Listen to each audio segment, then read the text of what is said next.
EBS 수원 실전 모의고사 3회부터 5회까지 해설제 나와 있는 거 말고 해설, 분석에 대해서 같이 해봅시다. 문제 다 풀어오셨죠? 오케이.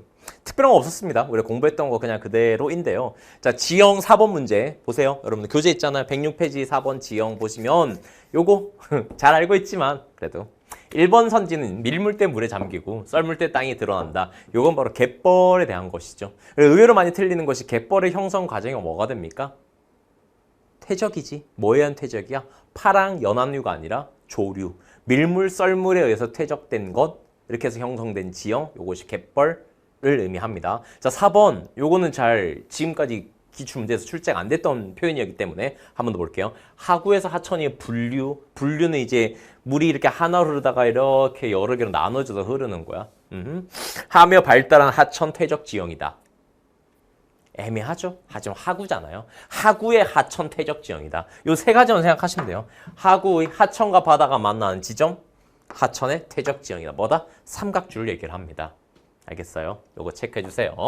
좋습니다. 자, 5번 태양회기예요. 태양회기 적도 저압대 찾는 것입니다. 적도 저압대가 남반구에 위치하면 이것이 바로 1월, 북반구에 위치하면 이것이 7월 요거였잖아요. 그지? 자, 그럼 저기압은 저위도 지역의 1기도, 적도, 이게 또 자료를 갖다가 또 하면 안 되니까. 적도제 1기도에서 숫자가 가장 낮은 것, 요것이 바로 저기압을 의미합니다. 그래서 가지도를 보면 이 적도 부근 지도에서 1008이라는 숫자 찾아보세요. 이게 남반구에 위치하죠? 나는요, 북반구에 999가 이제 작제. 이게 바로 적도 저압대의 위치라는 것입니다. 그래서 가가 남반구에 있으니까 언제, 나가 북반구에 있으니까 이게 언제다? 7월이다. 이렇게 접근하시는 거예요. 알겠죠? 그래서 이 1기도에서 이 숫자를 보고 숫자가 적을수록 저기압이라는 거 혹시나 모르는 학생도 있을까봐 그리고 거기 L이라고 안 적어놓고 그냥 숫자가 적은 것이 저기압이다. 이렇게 저기압으로 보십니다. 알겠죠? 오케이.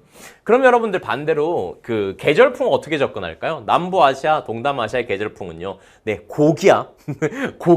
고기압을 찾아야 돼요. 고기압이 어디에 있느냐?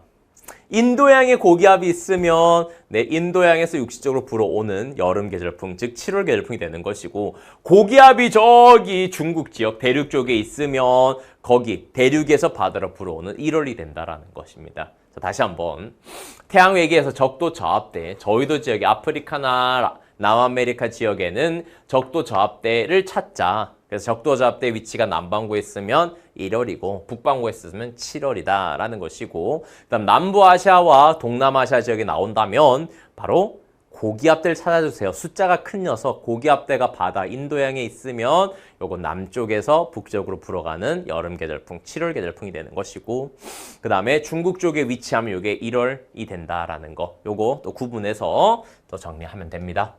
자, 지역의 언어 분쟁이에요. 자, 요것도 이거 우리가 잘 하진 않는데 정리하자고. 이라는 아랍어가 아니다라는 거, 페르시아어인데요. 이 페르시아어는 무슨 어족이냐? 아랍어는 무슨 어족이죠, 여러분들? 셈 어족이죠. 페르시아어는요, 인도 유럽 어족이라는 거, 요것만 한번 체크해 줍시다. 알겠죠? 자, 이란은요, 페르시아어입니다. 아랍어 쓰지 않습니다. 이라크와 달라요. 다른 서남아시아 달라요. 그리고 인도 유럽 어족이라는 거, 페르시아, 요 정도만 정리해서. 너무 지엽적인 거지만 그래도 하자. 그리고 같은 이슬람이지만 이란은요, 네, 우리 뭐였지? 다수파가 뭐였지? 수시로 대학 가자. 순위파가 다수파였지. 그래서 이란은 시아파가 다수다라는 것도 얘기할 수 있고요. 자, 그럼 에스파냐, 카탈루냐 지방 분리, 독립, 요거 위치 확인해 주시고요. 우리 그 메시가 있는 바르셀로나지, 그치? 그래서 에스파냐어를 사용하지 않는다라는 거. 그럼 무슨 어를 사용하지? 고유의 카탈루냐어가 있습니다. 약간 차이가 나는. 그래서 문화적인 차이에 의해서 독립한다. 경제적인 차이는 바로 뭐냐? 바르셀로나 지역이 훨씬 더 잘 살아요. 공업이 발달해서 해안가여가지고. 그래서 문화, 경제적인 차이로 에스파냐의 카탈루냐 지방은 독립하자. 우리 문화적으로 다르고, 야, 언어도 다르잖아요. 경제적 차이 나는데 왜 우리가 너 세금 너희 주냐? 바르셀로나 축구 훨씬 잘하는데. 우리 레알 팬들 싫어하겠네. 뭐 여튼 이런 느낌이요. 샘도 개인적으로 바르샤보다는 레알 좋아하지만 뭐 여튼 그런 느낌으로 분리 독립한다는 거 이것만 체크해 주시면 됩니다. 알겠지? 자, 그 다음에 경제협력체 문제가 20번과 그다음 회의 12번에 나와 있어요. 같이 연결해서 볼게요. 자, 이거 접근한 방법 우리 너네 개념 챙겼지 셋째. 각종 경제 지표는 EU 겁나 세입니다. EU 통합됐더니 나 세네. 이렇게 EU 나 세네 이렇게 하시면 돼요. EU 나프타 아세안 순서요. 즉 총무역액 EU 나프타 아세안 순서입니다. 다만 경제지표 중에 예외가 있어요. 그것이 바로 뭐냐? 지역 내 총생산과 1인당 진해총, 즉 지역 내 총생산 인구로 나눈 값이요. 이거는 바로 뭐냐? 미국이 워낙 진해총이 높기 때문에 바로 미국이 포함된 나프타이고요. 그 다음에 EU가 되고요. 아세안은 뭐 하겠냐? 이런 느낌으로 봐주시면 됩니다.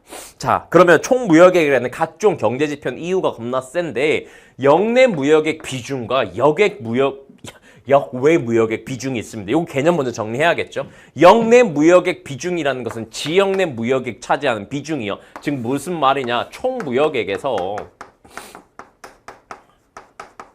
총무역액이라는 것은 지역 내 회원국들 간의 무역액과 회원국들 말고 그 외 기타 등등 다른 나라 비회원 국가들과의 무역액을 합한 게 총무역액 중에 바로 회원국 간의 역내 무역액이 차지하는 비중을 의미합니다. 요거는요, EU를 통해 접근하시면 돼요. EU는 동유럽과 서유럽, 나라도 엄청나게 많죠. 경제 격차도 꽤 나고요. 그렇기 때문에 역내 국가 간의 무역 비중이 되게 높아. 같은 통화를 쓰기도 하고. 그래서 통합된 거 아니야? 신난다. 무역 신난다. 동유럽, 서유럽, 서유럽, 동유럽 할 수 있겠네. 그래서 역내 무역액 비중이 제일 높은 것이 EU입니다. 순서는 똑같습니다. 그럼 EU, 나프타, 아세안 이렇게 접근하시면 돼요. 알겠지?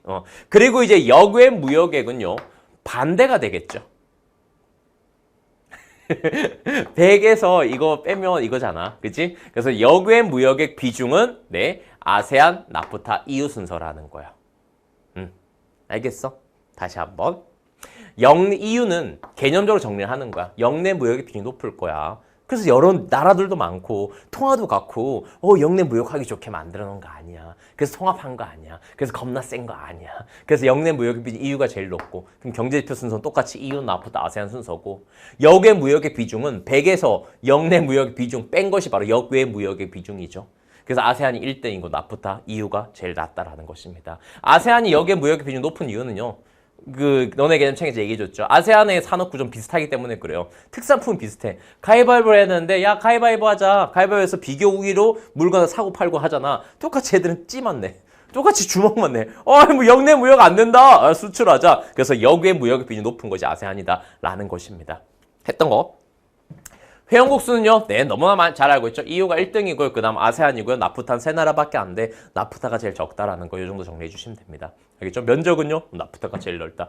이런 것들 말이야. 기본적인 개념들, 했던 것들 한 번만 정리하시고요. 다시 한번 경제지표는 EU가 겁나 세입니다. 요거 기억해 주세요. 요 두 개는 좀 생각해 주시고요. 오케이? 충분히 접근할 수 있습니다. 자, 사회처 보겠습니다. 사회처 딱히 어려운 거 없었습니다. 자, 세계지도 선지에서 요것만 나침반을 이용한 항해에 편리하도록 제작되었다. 두 개가 있죠. 뭐요? 포메라이언 2개잖아. 포메라이언, 포르톨라노 해도 그 다음에 메르카토르도법.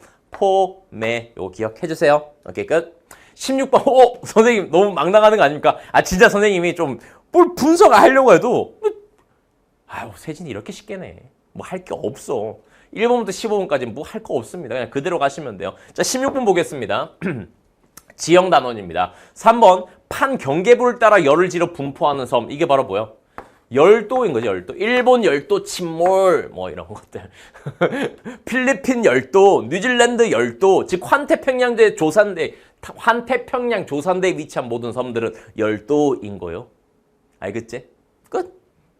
간단하지? 요렇게 정리. 자, 비호수는 C호수보다 물의 평균 염도 요거 한번 합시다. 자, 우리가 교육과정성 배우는 호수는 다음 것들이요. 맨 처음 빙하지형에서 빙하호, 대지형에서 단층호, 그 다음에 해안지형 석호, 건조지형 플라야 이런 것들이 있지. 여기에서 염도가 높은 순서대로 얘기를 하자면 빙하호와 단층호는 이걸 뭐라고 하느냐?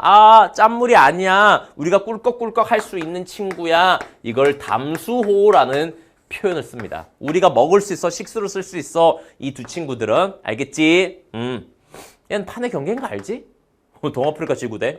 그 다음에 석호와 플라야는요. 아이고 우리가 못 먹어. 염도가 높은 편이다라는 거예요. salty라는 거야. 근데 그 중에서도 플라야가 서커보다 염도가 더 높다라는 거. 요거 한번 체크합시다. 알겠죠? 플라야는 염도가 겁나 높아요. 건조주형에 위치해가지고. 알겠지? 됐어? 플라야가 염호라는 건 알지? 응? 요거 정리해 주시면 돼. 됐어? 그럼 요거 비교하면 되겠지? 자, 최종 빙계 대륙빙하의 최대 확장 범위 포함 5번 딱 읽어주시고요. 요 표현 끝은 자료에서 많이 했지만 이건 바로 뭘 얘기를 하느냐? 최종 빙계 때 가장 지금으로서 최근에 제일 추웠을 때 대륙빙하가 제일 넓어졌을 때 그 확장 범위에 포함되어 있다. 이거는 빙하 지형을 얘기한다는 것입니다. 최종 빙계를 빙하로 덮여있었어. 그게 바로 오늘날 빙하 지형이 되는 것이죠. 알겠죠? 빙하 지형에 대한 설명이다 라는 건 기억하시고요. 다시 한번 빙하 지형의 분포는 어디라고? 유럽은 영국 기준 영국 북쪽, 아메리카 대륙은 5대5 기준 5대5보다 북쪽, 남반구는 뉴질랜드 남섬, 칠레 남쪽. 끝. 요겁니다. 굿. 자, 20번 보겠습니다. 국가의 산업구조와 인구구조인데요. 사우디와 필리핀과 호주입니다. 우리는 이런 것이 나왔을 때 끝자리에서 어떻게 접근했습니까? 카테고리 구분하는 거죠. 필리핀 개도국, 호주 선진국, 사우디는요 서남아시아 산유국 이런 느낌입니다. 따라서 인구의 자연 증가는 어디가 높지? 개도국이 높아. 근데 문제가 생겨. 서남아시아 산유국도 높아. 왜? 이슬람교 일부 다처제 이런 느낌인 거야. 증가율이 둘 다 높다라는 거야. 물론 둘 중에서 조금 더 높고 조금 더 낮은 것이 있겠지. 하지만 이걸 구분하는 것은 자료 해석을 1도 모르는 친구들이 이제 사람 아닌 거지. 차이가 크게 난 큰 걸 갖다 구분하는 거 아니야. 두 개는 높고 하나 완벽히 낮은 호주를 접근하는 거야. 인구 자연 증가율은 선진국이 낮아. 그래서 호주가 제일 낮아. 그럼 사우디, 필리핀 어떻게 구분해? 나머지로 구분하는 거야. 1차 산업 종사자 비율, 농업, 임업업이야. 필리핀 발달했지. 필리핀은 유명 뭐 있니? 너희들 아는 거. 필리핀 1차 산업. 필리핀 바나나. 바나나 있잖아. 사우디 사막에서 농업 뭐 하겠어. 대추야자. 뭐 없단 말이야. 그래서 1차 산업 비중이 높은 것이 사우디보다 필리핀이다. 이렇게 접근하시면 돼요. 괜히 이걸 가지고 쌤 호주보다 사우디가 1차 산업이 왜 더 높나요? 왜 더 낮나요? 이런 고민하지 말라고. 자료 해석은 이런 느낌. 자, 그리고 이제 서남아시아 산유국 카테고리에서 한번 정리합시다. 서남아시아 산유국은요 2차 산업 비중이 높은데 그 중에서 제조업은 낮다. 즉 광업의 원유의 비중이 높다라는 거 정리하시고, 서남아시아 산유국은요 인구 구조에서 인구 증가율이 높다라는 것이고, 도시화율에서는 어떻게 정리했었죠? 도시화율이 빠르게 증가하고 있어. 60년대 70년대 석유 가격이 제가격, 그래 자기들 주장하는 가격을 받게 되면서 돈이 많아지게 되고 빠르게 도시 건설이 이루어졌어. 도시가 빠르게 증가했어 라는 것. 됐지? 그에 따라서 외국인 근로자들이 많이 유입됐어. 그에 따라서 인구 구조에서 유일하게 성비를 묻는 지역이죠. 성비가 높아. 서남아시아 산유국은요 사우디 나오고요. 그 다음에 아랍에미리트 정도 출제가 된다라고 보시면 돼요. 오케이. 자, 마지막 5회입니다. 딱히 특별한 거 없습니다. 그래도 보자고요. 자, 세계지도면 선지 디귿. 알리드르시 지도는 혼일강리 역대국도 지도보다 제작 시기가 이르죠. 확실히 이르지. 그지? 혼일강리 역대국도는 1402년입니다. 이걸 외우려고는 하지 마세요. 조선 초기가 되는데요. 여기서 출제가 될 수 있는 것은, 출제가 조금 어렵게 된다면 바로 서양의 메르카토르 도법에 비해서 혼일강리 역대국도 지도가 이르다라는 거 요것만 체크하세요. 알겠지? 끝. 자, 전력 에너지입니다. 자, 자료를 보시면 1인당 전력 에너지 소비량이 높은 곳은 어디냐? 그 전기 선진국이 많이 쓰겠어? 개도국이 쓰겠어? 아무래도 인터넷이라든지 게임이라든지 뭐 가전제품이라든지 근데 그게 보다는 그렇죠 공업용이죠. 그죠? 선진국이 더 많이 쓴다라는 것입니다. 1인당 선진국이 많이 쓰고요. 그리고 서남아시아 산유국인데 원유가 워낙 풍부하기 때문에 에너지 뭐 아까운 줄 모르죠. 그래서 선진국과 서남아시아 산유국은 높은 편이다. 그럼 어느 나라가 더 높은데? 이건 알 수 없어. 선진국 내에서는. 그럼 그 다음부터는 어떤 문제야? 전력 생산을 하는데 어떤 에너지 전기를 많이 생산하느냐. 예를 들어서 노르웨이는 선진국이어서 1인당 전력 소비량이 높고 그리고 수력의 비중이 높으면 노르웨이다라는 것. 사우디, 서남아시아 산유국 1인당 전력 소비량 높은데 석유와 천연가스, 그중에 천연가스, 석유 순서로 많이 전기를 생산해. 그럼 사우디다. 이런 느낌인 거죠. 러시아는 천연가스다. 이런 느낌으로 접근하시는 거예요. 프랑스는 원자력이다. 뭔 말인지 알겠지? 끝은 자료에서 잘해서 워낙 많이 했기 때문에 너희들 어려운 게 하나도 없어요. 자, 6번 보겠습니다. 활동층과 영구 동토층 지표로부터 지하 깊이에 따른 활동층과 영구 동토층의 분포인데요. 선지들 꽤 까다롭죠? 볼까요? 자, 니은입니다. 이 지역에서 고위도지로 이동하면서 대체로 활동층이 나타나는 두께가 감소한다. 고위도로 갈수록, 북반구 고위도로 갈수록 추워지니까 활동층이 나타나는 두께는 어떻게 될까요? 활동층이 줄어들겠죠? 그지? 추우니까 말이야. 자, 근데 요 선지를 바꿔서 그럼 지구 온난화되면 어떻게 되겠어? 활동층의 범위가 두께가 두터워진다라고 얘기할 수 있는 것이죠.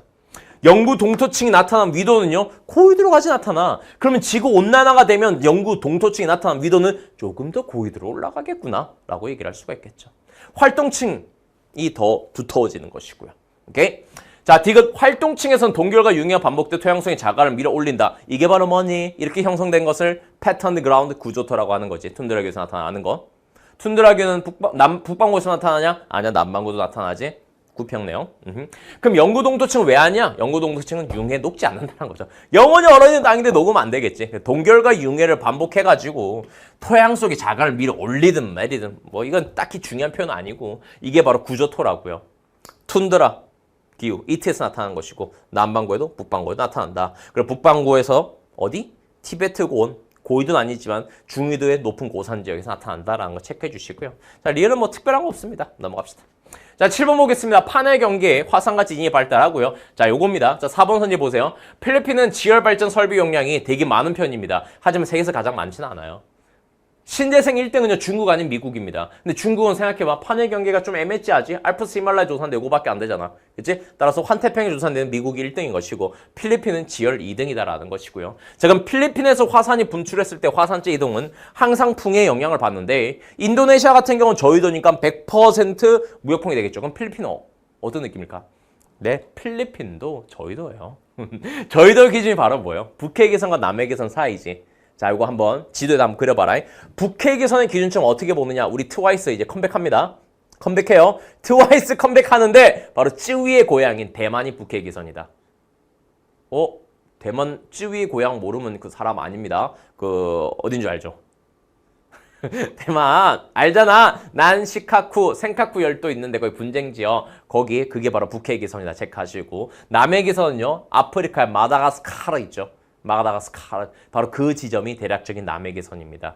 마다가스카르 한 가운데쯤 선 그으면 될 거야. 이렇게 해서 북해계선 남해계선 선 긋고 그 사이가 저위도니까 필리핀도 저위도인 거예요. 필리핀도 따라서 무슨 반환 영향을 받아? 무역풍 영향을 받겠죠. 그치? 필리핀은 북반구에 위치한 저위도 지역이죠. 따라서 무슨 무역풍을 받을까? 무역풍 두 개가 있잖아. 얘들아. 알고 있니? 자, 편서풍은 서풍이고 무역풍은요. 동풍입니다. 동에서 서로 부르는 것이고요. 북반구 지역에 위치한 필리핀은요. 북동 무역풍의 영향을. 자, 적도 지역에서 북반구니까 북동 무역풍의 영향을 받는 것이고요. 물론 약간 변화하지만 남반구 지역은 남동 무역풍을 영향을 받는 것이다. 이렇게 정리하시면 돼요. 알겠어요? 동풍입니다. 서풍이 아니고요. 편서풍 서쪽에서 불어온 바람, 무역풍은 반대, 동풍입니다. 자, 9번 문제입니다. 대륙별 종교. 자, 선생님 교재에서 가져온 겁니다. 자, 자료 보시면 요거 이제 대륙별 종교죠. 아직까지 출제가 안 됐습니다. 접근한 방법은요. 힌두교와 불교는 아시아 백타야인 거죠. 자, 대륙별 종교에서 아시아가 어떤 종교에서 1등인 것, 불교 힌두교는 당연한 것이고 그걸 제외하곤 가가 이슬람교야. 이렇게 접근. 자, 크리스트교의 대륙이 세 대륙이 문제입니다. 여기 나와 있지만 이 세 대륙은 비슷비슷하기 때문에 접근하기가 쉽지 않아. 어느 대륙이냐? 유럽, 라틴, 아프리카, 아프리카만 중남 아프리카, 사하라 사막 이남 아프리카입니다. 앵글로 아메리카 같은 경우는 인구가 적기 때문에 크리스트교의 비중은 높지만 인구가 적어서 아시아니까 이게 앵글로야 이런 느낌이죠. 요 세 대륙을 구분하는 방법은 어떻게 구분한다? 이슬람과의 콜라보를 통해서 구분한다. 크리스천은 식민지 지배에 따라서 식민지 확장에 따라서 세계적으로 분포한다라는 것이죠. 그러면 이슬람교의 콜라보를 통해서 이슬람교가 상대적으로 많은 것은 어디다? 사하라 사막 이남 아프리카.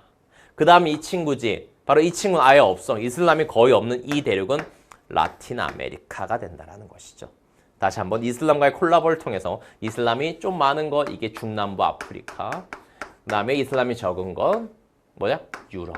이슬람이 거의 없는 이 친구는 라틴이다. 이렇게 접근하시는 겁니다. 알겠죠? 유대교 따위 할 필요 없습니다. 자, 12번 보겠습니다. 대륙별 인구 구조입니다. 자, 요게 아까 지난 시간에 얘기했던 거죠. 사망률로만으로 대륙별 출제하는 건 상당히 위험합니다. 정확한 해석이 애매지예요. 그래서 범례를 갖다가 빈칸을 갖다가 다 뚫어 놓을 수 없던 것이고 수능에는 출제되지 않겠지만 그래도 볼게요. 자, 우리는 전 세계 대륙은 사망률 변화가 모두 감소입니다. 모두 다 감소야. 하지만 예외적으로 증가하는 곳이 있네요. 바로 유럽입니다. 요것만 체크해 주자고요. 그 이유가 바로 뭐라고요? 노년층이 높아서 비중이. 올디한 대륙이어서 따라서 사망률이 높고 오히려 증가 중에 있다는 것입니다. 유럽 대륙을 제외하고는 사망률 변화 다 감소하는데 특히나 앵글로는 그래도 유럽 다음 선진국 느낌이 대륙이잖아. 그치? 근데 왜 유럽에 비해서 사망률이 증가하지 않고 또 감소하니? 물론 변화는 작긴 하지만 그 이유는 히스패닉 유입, 출생률이 높은 히스패닉 유입이 큰 영향을 줘서이다라는 건 변화가 상대적으로 아프리카, 아시아, 라틴에 비해서 사망률의 변화가 작은 편이다라는 걸 앵글로 찾고요. 그럼 아프리카와 아시아, 라틴은 사망률이 감소하는데 요걸 접근한 방법은 바로 무엇이냐? 어디가 더 많이 접근하라고 보지 말고요. 최근 자료를 기준으로 우린 얘기할 수 있잖아요. 사망률은요. 그러니까 우리는 출생률과 사망률이 나오면 무조건 출생률을 우선적으로 접근하시는 게 맞아요. 출생률이 높을수록 어떤 대륙? 개도국 대륙 말이야. 근데 개도국 대륙일수록 출생률은 높고 사망률이 높은 것이 기본적인 틀이거든. 그지? 물론 예외적인 것들 때문에 안 되긴 하지만 그래서 요 세 개 대륙에서는 사망률의 변화폭이 크고 감소라는 세 대륙은 최근 자료를 기준으로 사망률이 제일 높은 것이 제일 개도국 대륙 아프리카다. 그 다음 아시아 라틴이다. 요 두 개 구분은 출제하면 안 됩니다. 알겠어요? 아프리카가 세계 중에서 높다라는 걸 정리하면 됩니다. 그래 변화로 출제하겠지. 변화에서 유럽은 증가한다. 그 이유는 노연식 비중이 가장 높은 올디안 대륙이어서 사망률이 1등이다라는 것 정도만 정리해 주시면 됩니다. 좋습니다. 자, 마지막 문제입니다. 분쟁이에요. 자, 요것도 지금까지 출제된 적도 없고 잘 물어보진 않지만 그래도 연계교재에 나왔기 때문에 우리 한 번 더 보자고요. 자, 우리는 일반적으로 이스라엘 지역이라면 이렇게 뭉뚱그려 이스라엘 지역이라고 알고 있는데 그 중에서도 팔레스타인 자치 지역이 있습니다. 그래서 좀 싸우지 마라. 너희들 팔레스타인 여기 살고 이스라엘 너희 좀 여기 살아. 좀 양보도 하고 이렇게 해라. 이게 바로 가자 지구 뭐 이런 게 있어요. 뉴스에서 많이 나오잖아요. 그곳의 분포입니다. 요거는 C와 D인데 이거 어떻게 하니? 이렇게 접근하는 수밖에 없어. 만약에 이런 식으로 물론 우리는 이걸 통해서 배우겠지만 만약에 이런 느낌의 문제가 수능의 자료로 나온다면 우리는 생각하는 거예요. 이스라엘 팔레스타인 지역의 승자가 누구지? 누가 쫓겨나게 되지? 팔레스타인 친구들이 쫓겨나게 되지? 그러면 팔레스타인 친구들이 C와 D 중에 넓은 땅을 가져야 될까? 좁은 땅을 가져야 될까? 인간 세상 사는 합리적 그런 느낌으로 보면 되는 거야. 그럼 C와 D 중에 더 넓은 것이 D 땅이잖아. 그럼 이스라엘 친구들이 D 땅인 것이고 C가 팔레스타인 자치 지역이구나. 좀 이스라엘 공격하지 마라. 얘들끼리 모여 살게. 너무 그렇게 쫓아내 좀 너무한 거 아니냐. 이런 느낌 지역이라는 것입니다. 이런 식으로 접근하시면 돼요. 마치 스리랑카의 종교 분쟁이 우리는 어떻게 접근했어? 스리랑카 메인 종교 불교야. 스리랑카 근처에 있는 인도는 힌두교야. 따라서 힌두교 영향을 받았을 거야. 불교, 힌두교 간의 분쟁. 필리핀 남부 민다나오 섬의 분쟁은 바로 뭐지? 필리핀은 크리스트교야. 필리핀 근처의 나라들 인도네시아, 말레이시아는 바로 뭐지? 이슬람교야. 따라서 크리스교 이슬람 간의 분쟁. 이렇게 접근한 것처럼 외우지 말고 이스라엘 팔레스타인에서 팔레스타인을 쫓아냈어. 이스라엘 친구들이. 따라서 지도를 통해서 D와 C를 봤을 때 D가 더 넓어. 이게 이스라엘. 이렇게 말입니다. 알겠죠? 자, 그 다음 이제 4번 선지 보겠습니다. 아랍어와 유대인은요. 민족 종교 유대교를 믿고요. 히브리어. 요건 많이 들어봤죠? 히브리어를 쓴 건데 요건 모두 인도 유럽 어족에 속한 언어를 사용한다. 무조건 틀렸죠. 왜 틀렸습니까? 아랍어가 바로 뭐예요?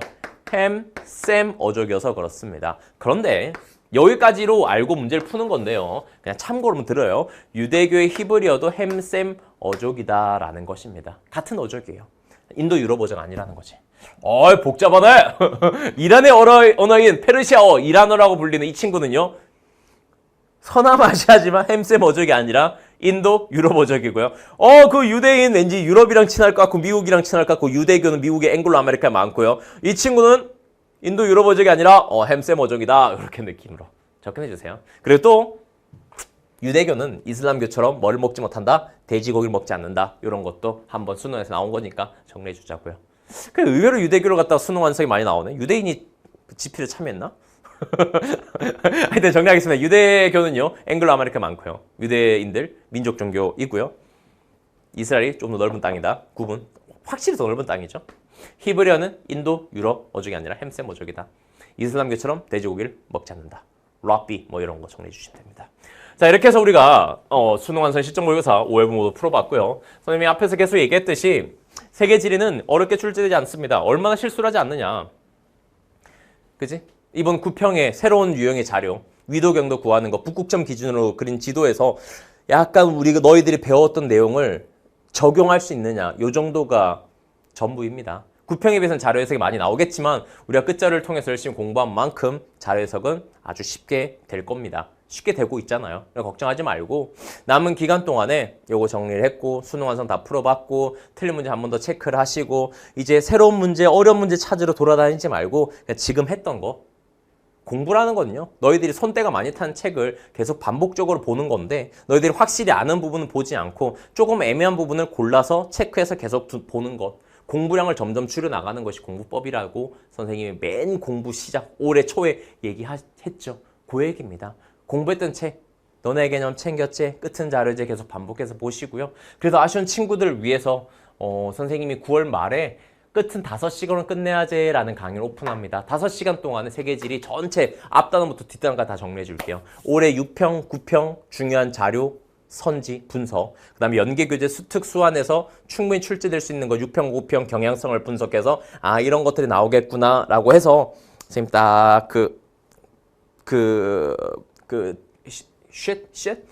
그 종이에다가 정리해서 여러분들 프린트해가지고 계속 반복적으로 볼 수 있게끔 만들어줄게요. 그치? 제일 좋은 것은 끝은 자료제, 개념 챙겼지, 교재를 계속 반복해서 보는 건데 또 우리 그럼 또 귀찮잖아. 새로운 거 뭔가 하고 싶잖아. 그래서 선생님이 만들어서 프린트 나눠줄 테니까 그걸로 5시간 동안 공부를 하시고요. 그 다음에 10월 달 되면 이제 선생님 NS의 그 실전 모의고사 3회분 나가죠. 그것도 뭐 거기서 뭐 수능 문제 적중 이런 건 없습니다. 수능 문제 다 거르는 시스템이기 때문에요. 그래도 한번 풀어보면서 마지막으로 체크해 주시면 돼요. 여튼 수능의 제일 중요한 문제는 바로 뭐다? 그의 6평, 9평 문제라는 거 잊지 마시고 6평, 9평 분석을 너희들도 하시고 선생님도 열심히 해가지고 그 끝은 5시간 끝나야지 요 강의를 만들어 줄게요. 선생님의 6평, 9평 분석 실력을 믿으십시오. 자 그럼 다음 강의에서 만납시다. 여러분들 수능 완성 틀린 문제는 계속 반복해서 보셔야 돼요. 알겠죠? 안녕!